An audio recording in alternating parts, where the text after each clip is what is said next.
Okay, so let's go ahead and get back into our coverage over the X-Men. Now, with that being said, when it comes to our coverage over the X-Men, we might spend a little bit more time covering the main X-Men team and rather covering the other X teams out there. So X-Force or Generation X, even like Cable and X-Men solo books as well. Gonna focus more on the main X-Men team here for the moment. And so we're going to cover Uncanny X-Men issues number 358 and 359. Now, technically, both issues are kind of like one-shots. And so as we get into Uncanny X-Men issue number 358, we have to remember a few things going on with the character better known as Bishop. You see, there was this storyline that we had covered not too long ago that involved our X-Men team getting pulled into a space adventure where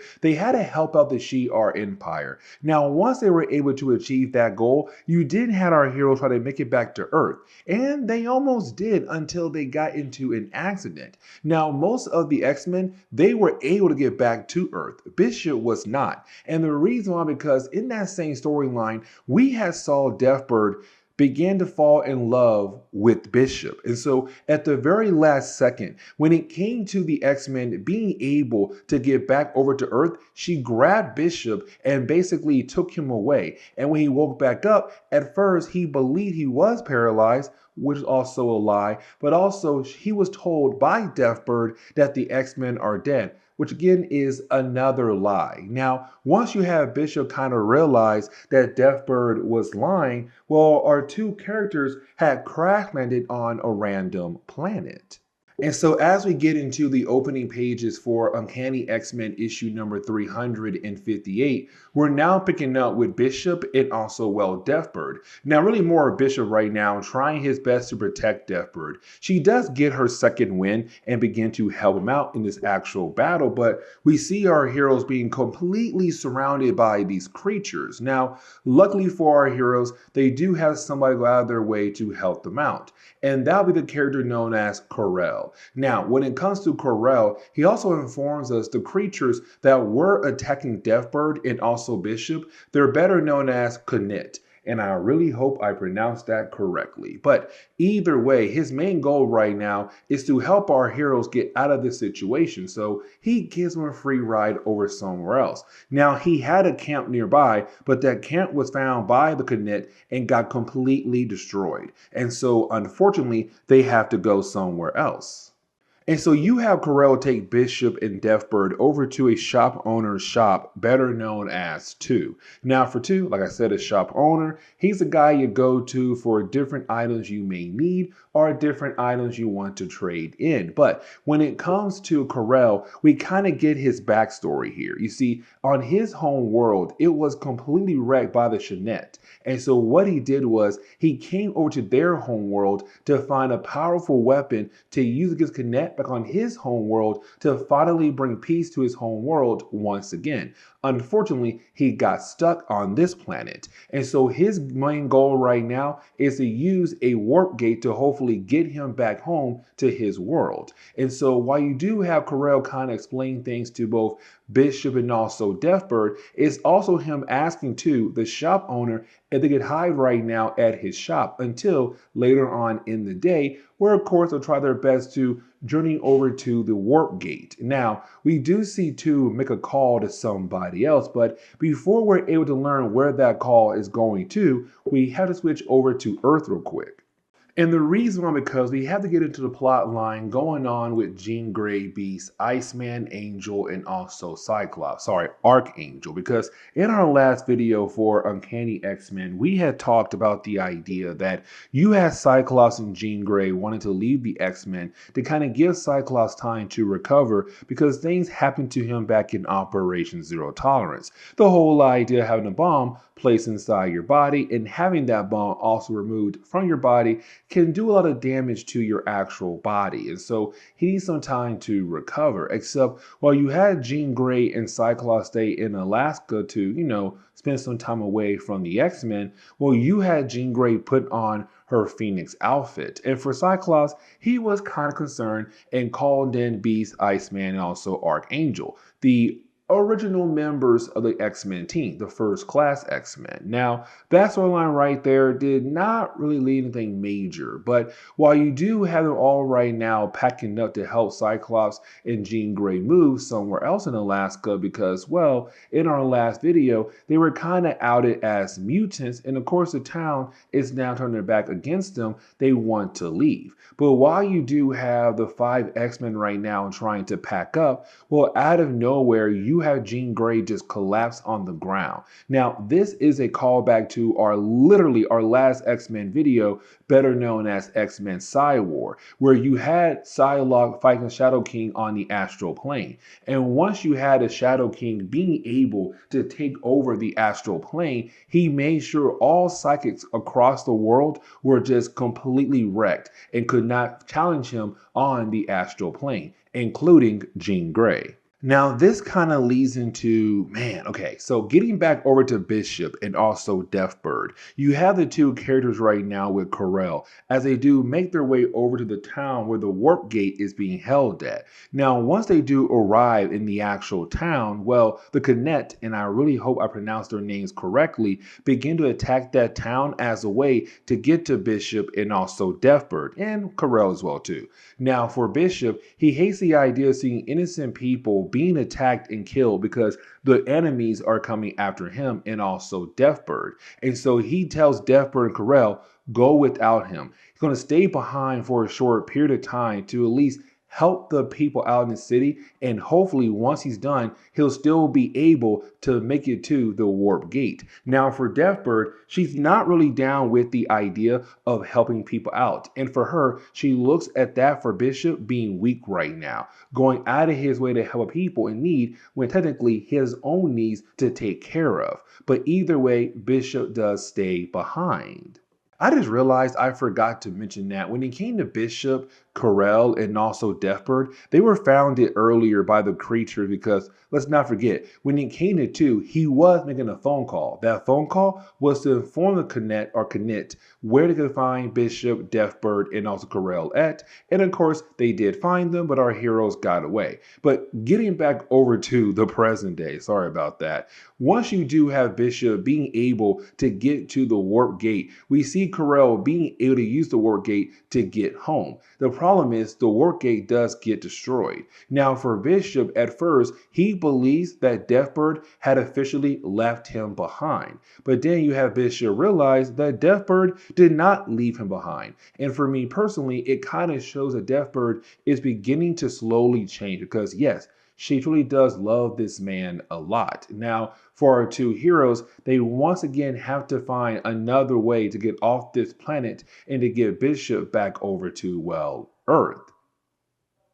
Now, when it comes to Uncanny X-Men issue number 359, it's really more of us wrapping up the whole plot line involving Rogue. And let me explain. When it comes to Rogue, she has really trying to find a way to get rid of her ability so that she can finally have the chance to touch people again without the ability of harming their bodies or their minds or taking away their powers or absorbing their memories and personas into her own mind as well. And so for Rogue, she did find a way. Now, before we explore that way, we had to switch over to Cyclops and Jean Grey. And the reason why, because what we saw in the last video we did for the regular X-Men series involving the idea of Psylocke going up against Shadow King, well, for Jean Grey, she kind of feels like she lost the ability of being a telepath. She can't hear the minds of people. She can't touch the astral plane. We saw why, because when it came to the Shadow King, he made sure all telepaths across the world were moved out of his way to give him the chance to technically win. But now we're able to switch over to the Rogue storyline again. Now for Rogue, let's not forget that she met a doctor earlier in our coverage over the X-Men, a doctor known as Dr. Agi. Now, when it comes to Dr. Agi, he was the scientist who claimed that he has a way to shut down the mutant gene and mutants' bodies to allow them to be regular people again. And so for Rogue, she wants that. She wants to have the chance to touch people again before her powers had activated. And so for Dr. Dr. Agi, he did promise her that. Now, for Dr. Agi, we also learned that apparently he had helped his sister. The problem is that we saw his sister, and it did kind of seem like she was transform a tad bit. Did not look a tad bit normal there. So it's kind of like, did his machine work? But we see Dr. Agi right now having a meeting in the different room away from Rogue with a senator, his wife, and also Guy Ridge as well. So kind of getting the idea that for Dr. Agi, he was always working for the government in a way. But either way, when you do have Rogue kind of sit down and about to go inside the machine to get ready to have her powers taken away from her, well, out of nowhere, a scientist who works there begins to shoot up the place. Now, because Rogue did not go through the actual machine yet, she still has her abilities, but also let's not forget that a long time ago in Marvel Comics, Rogue had absorbed the powers of Miss Marvel. So with her having the powers with her, you didn't have Rogue being able to chase down the scientists that had begun to shoot up the place. But you didn't have Rogue realize that that person who had shot up the place, well, it was Mystique. Now, we're also kind of given another page to kind of explore the idea that Jean Grey may have lost the ability to hear the minds of different people across the world. And it really does bother Jean Grey a lot because that also means she's no longer able to read the mind of Cyclops, the man she truly loves. But as we do switch back over to Rogue and also Mystique, we see the two characters having this conversation where is Mystique telling Rogue that her plan at first was not to go out of her way to save Rogue's life or to stop Rogue from giving up her abilities. That for Mystique, she had overheard about the machine. And so her main goal back then was to find a way to get close to Dr. Agi and shut down his machine. But that was when she found Rogue about doing one of the biggest things in her life, which was giving up her abilities. Now, it's also Mystique saying that if it does work for you, meaning that you being the first person it actually works on,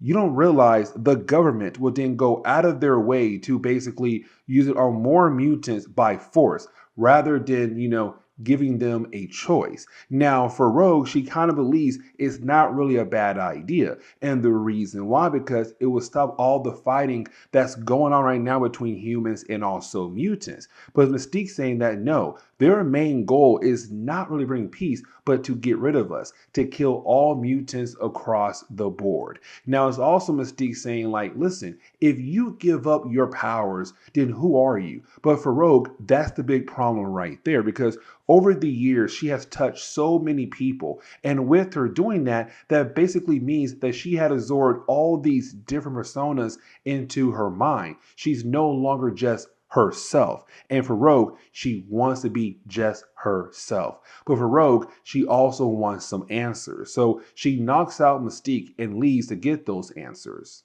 And we can kind of go ahead and like skip to the point where we do sit down and see Rogue going back to the lab. And you have Rogue work her way over to Dr. Agi. And once she does that, you also have Mystique reappear as well, kind of saying like, hey, Rogue, you did not completely knock me out, so I was able to catch up very quickly. But you didn't have Rogue go ahead and touch Dr. Agi. And the reason why, to absorb his memories, but also kind of figure out if his machine will truly work. But she also learns that when it came to Dr. Agi, over time, he had used different people to be like part of his major experiments. And those people were mutants who were kind of forced against their will to see if his machine could truly work. And most of those people had died, except for his sister. But like we saw earlier, she was deformed. And so for Rogue, she realized that technically right now, his machine does work perfectly. But for Rogue, she realized